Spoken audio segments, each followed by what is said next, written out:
वालेकुम रहमतुल्लाहि व बरकातुहू। हदीस पाक का मफ़हूम है, हमारे 3 अब्बे बताए गए हैं। एक अब्बा जिसके हम नुत्फ़ा हैं वो हकीकी अब्बा, और जो मजाजी अब्बे हैं, रूहानी अब्बे हैं, वो एक ससुर है और तीसरा उस्ताद है। अल्लाह पाक हमें ससुर की कदर करने की तौफ़ीक़ अता फ़रमाए और उस्ताद मोहतरम की, उस्ताद साहबान की भी कदर करने की तौफ़ीक़ अता फ़रमाए।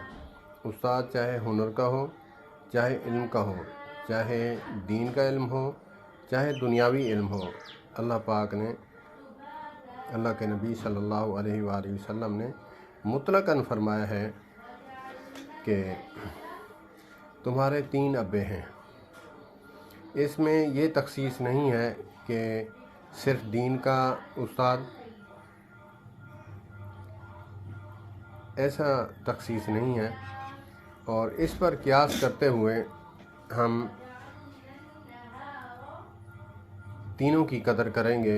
एक हकीकी अब्बा जिसका हम नुत्फ़ा हैं, और दूसरा जो है ससुर, और तीसरा जो है उस्ताद। अल्लाह पाक हमें इस पर अमल करने की तौफ़ीक़ अता फ़रमाए। अस्सलामु अलैकुम व रहमतुल्लाहि।